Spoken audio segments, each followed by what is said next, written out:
आज हम जिस विषय पर बात करने वाले हैं उसने रिश्तों को देखने का मेरा नजरिया ही बिल्कुल बदल दिया है। अच्छा। हाँ, हम सब जानते हैं कि हमारे रिश्ते कितने जरूरी हैं। परिवार, दोस्त, हमारे पार्टनर्स। बिल्कुल। पर क्या कभी सोचा है कि जब हम किसी से कनेक्ट करते हैं तो हमारे दिमाग के अंदर असल में चल क्या रहा होता है? ये एक बहुत गहरा सवाल है। तो आज की हमारी पड़ताल इसी के बारे में है, हमारे सोशल बॉन्ड्स के पीछे का विज्ञान। हमारे पास कुछ बेहतरीन रिसर्च है और हमारा मिशन है ये समझना कि ये कनेक्शंस बनते कैसे हैं और हम इन्हें और मजबूत कैसे कर सकते हैं। बिल्कुल। और मैं एक हैरान कर देने वाले फैक्ट से शुरुआत करना चाहती हूँ। जरूर।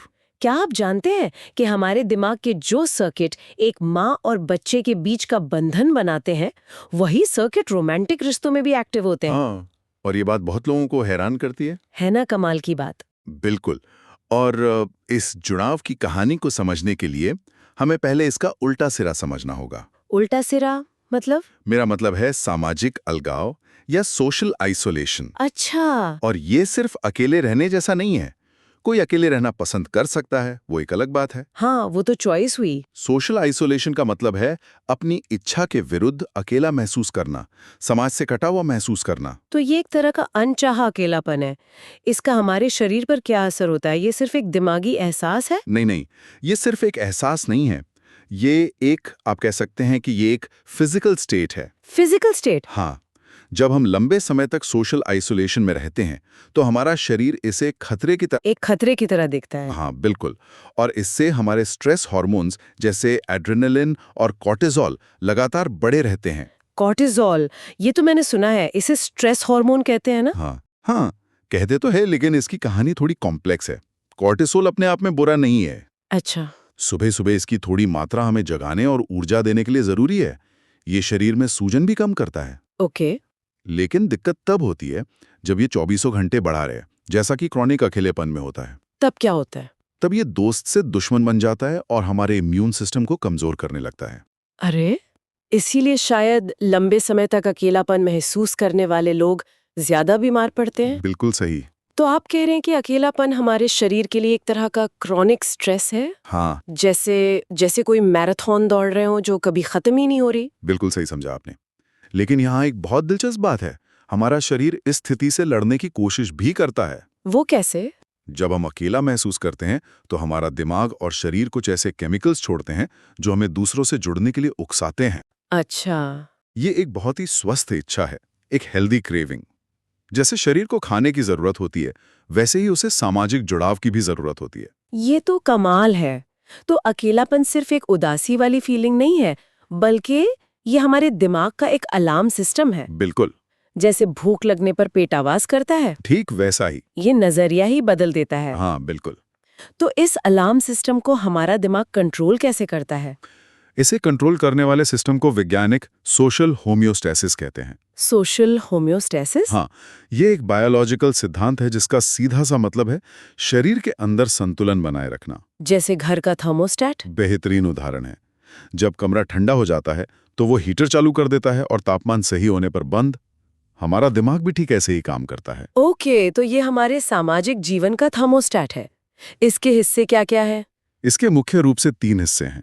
पहला है डिटेक्टर, डिटेक्टर? जो ये महसूस करता है कि हमारे सामाजिक रिश्ते कैसे चल रहे हैं, क्या हम जरूरत के हिसाब से कनेक्टेड हैं या नहीं। ठीक है। दूसरा है कंट्रोल सेंटर, जो डिटेक्टर से सिग्नल मिलने पर फैसला लेता है कि अब कुछ करना है। और तीसरा? और सबसे जरूरी है अफेक्टर, जो हमें असल में एक्शन लेने के लिए प्रेरित करता है, जैसे किसी दोस्त को फोन मिलाना। Detector, control centre, effector. ठीक है, लेकिन दिमाग के अंदर ये कौन से हिस्से हैं? हमें पता है क्या ये कहाँ होते हैं? हाँ, हमें काफी हद तक पता है। डिटेक्टर में दिमाग के 2 हिस्से खास भूमिका निभाते हैं, एंटीरियर सिंगुलेट कॉर्टेक्स और बेसोलेटरल अमिगडाला। एक मिनट, अमिगडाला? हम्म। ये तो डर वाला हिस्सा है ना? हाँ, मैंने हमेशा यही पढ़ा है कि अमिगडाला हमारे फाइट या फ्लाइट रिस्पॉन्स को कंट्रोल करता है। बहुत अच्छा सवाल है। अमिगडाला सिर्फ खतरों से नहीं बचाता, तो फिर ये हमें सामाजिक खतरों से भी बचाता है। मतलब ये हमें पहचानने में मदद करता है कि कौन से रिश्ते हमारे लिए ठीक नहीं है। अच्छा, ये भी जरूरी है। बिल्कुल, स्वस्थ रिश्ते बनाने के लिए ये जानना भी जरूरी है कि किन से दूर रहना है। सही बात है। कंट्रोल सेंटर हाइपोथैलेमस में होता है, लेकिन असली खिलाड़ी है अफेक्टर, जो डॉर्सल रेफे न्यूक्लियस यानी डीआरएन में होता है। DRN। हाँ, और यहीं पर डोपामाइन बनाने वाले न्यूरॉन्स होते हैं जो हमारी सामाजिक इच्छा को जगाते हैं। डोपामाइन, तो आ ही गए हम उस मशहूर केमिकल पर जिसे सब हैप्पीनेस केमिकल कहते हैं। और यहीं पर सबसे बड़ी गलतफहमी है। क्या?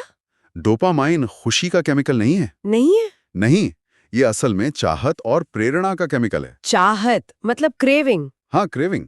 ये हमें उन चीजों की तरफ धकेलता है जिनसे हमें खुशी मिलने की उम्मीद होती है। ये चाहत पैदा करता है, खुशी नहीं। ये बहुत दिलचस्प है।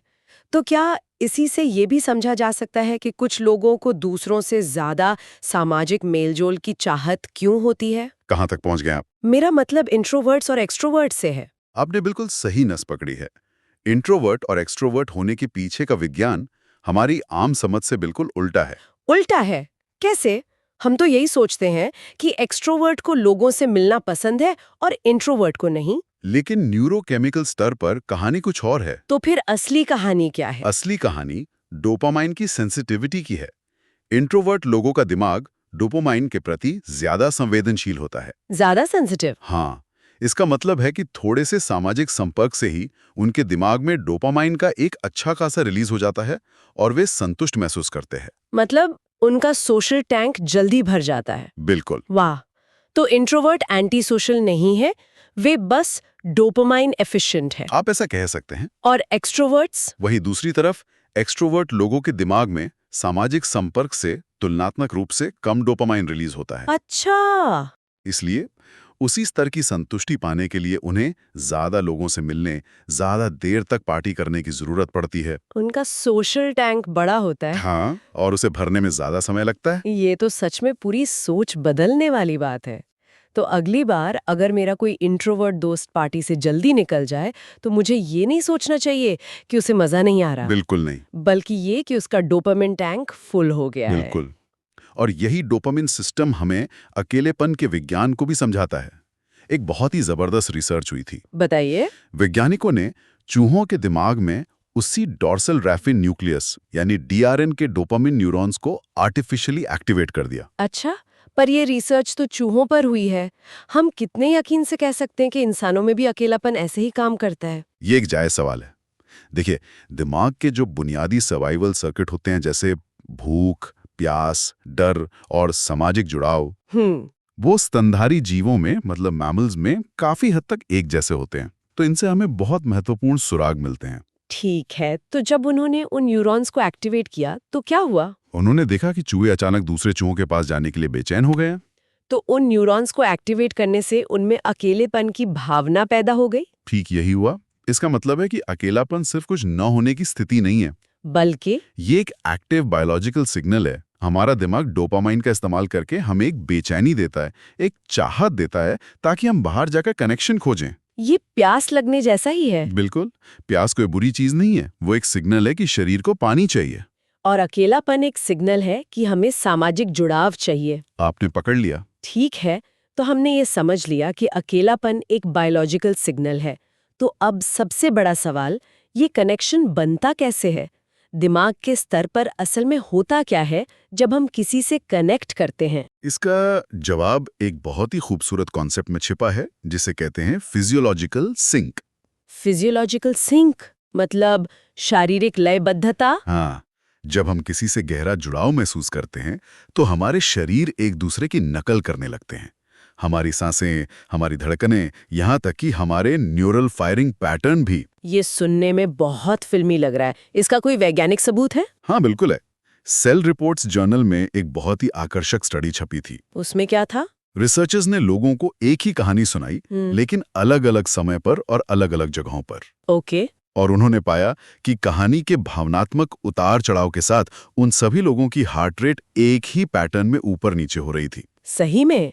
बिना एक दूसरे के पास हुए भी? बिना एक दूसरे के पास हुए भी वे फिजिकली सिंक हो गए थे। मतलब साझा अनुभव एक साझा शारीरिक अवस्था बनाते हैं। ये कुछ वैसा ही है जैसे किसी क्रिकेट मैच के आखिरी ओवर में आप अपने दोस्तों के साथ हो। हाँ, बताइए। जब चौका लगता है तो सबकी धड़कनें एक साथ तेज हो जाती हैं। उस पल में आपके शरीर एक ही भाषा बोल रहे होते हैं। आपने इसे बिल्कुल परफेक्ट तरीके से समझाया। यही है फिजियोलॉजिकल सिंक। अरे वाह। और यही वजह है कि किसी के साथ सिर्फ बैठकर बातें करने से ज्यादा असरदार होता है साथ में कोई एक्टिविटी करना। जैसे कोई फिल्म देखना या संगीत सुनना। हाँ, या कोई खेल खेलना, साथ में खाना बनाना। ये साझा अनुभव हमारे नर्वस सिस्टम को एक दूसरे से जोड़ते हैं। तो हमारे अडल्ट रिश्ते इन अनुभवों पर बनते हैं। लेकिन इन रिश्तों की नींव कहाँ रखी जाती है? क्या हम एक खाली स्लेट के साथ शुरुआत करते हैं? नहीं, बिल्कुल नहीं।